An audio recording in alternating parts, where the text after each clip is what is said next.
Bismillahirrahmanirrahim. Assalamualaikum warahmatullahi wabarakatuh. Apa kabar anak-anak ibu semuanya? Alhamdulillah luar biasa. Semangat, semangat. Allah Akbar, Allah Akbar, Allah Akbar. Takbir. Allah Akbar, Allah Akbar, Allah Akbar. Sallu ala Nabi Muhammad. Allahumma salli ala Sayyidina Muhammad wa ala ali Sayyidina Muhammad.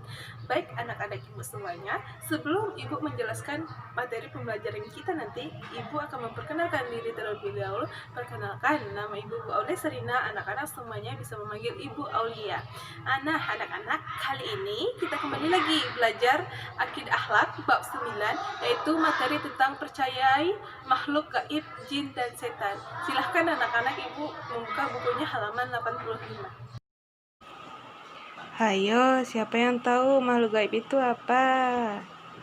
Nah, benar anak-anak, makhluk gaib itu adalah makhluk yang tidak bisa kita lihat.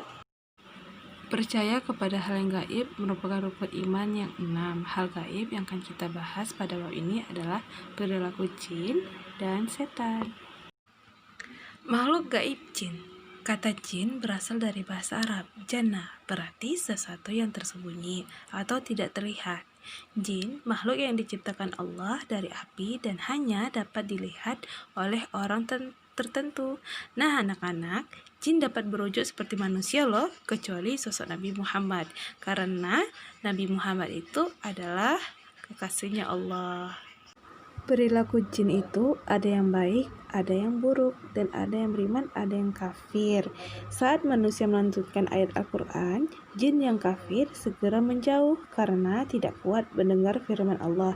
Tetapi anak-anak, setelah selesai membaca ayat Al-Quran, jin yang kafir segera kembali. Sedangkan jin yang beriman, dia selalu mengerjakan amalan yang disampaikan oleh Allah Subhanahu wa Ta'ala. B. Dasar adanya jin dalam Quran Surah Ar-Rahman ayat 15. Dan dia, Allah menciptakan jin dari nyalanya api. C. Ciri dan karakteristik jin. Yang pertama, bersifat gaib, yaitu tidak bisa dilihat oleh manusia. Yang kedua, diciptakan dari api. Allah menciptakan jin dari api. Yang ketiga, hidup berkelompok, layaknya seperti manusia juga hidup berkelompok.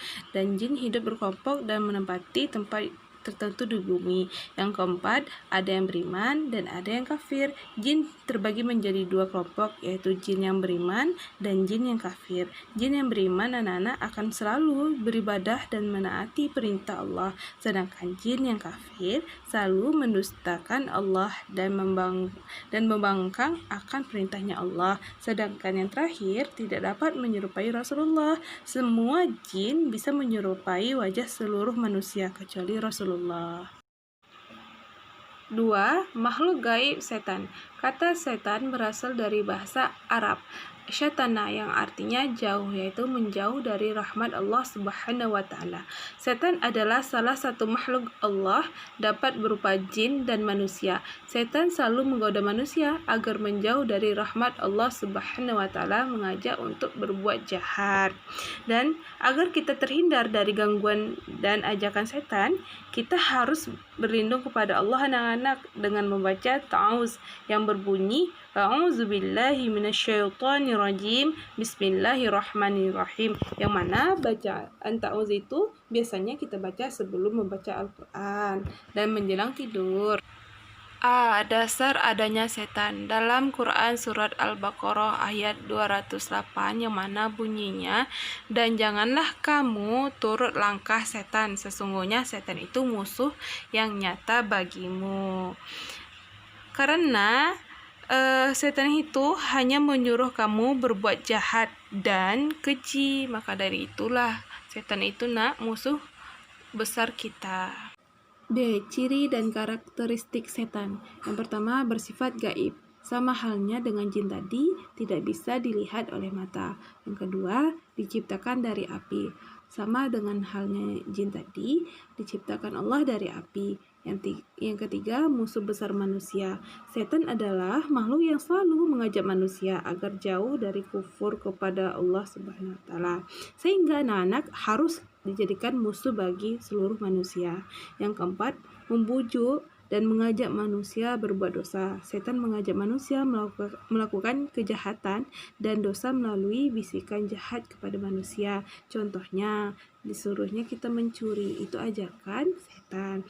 Yang terakhir, mengajak manusia untuk kikir dan boros. Setan sangat takut dan merasa terancam apabila manusia berzikir dan membaca Al-Quran. Bersifat boros ini seperti kita menghabiskan uang anak-anak.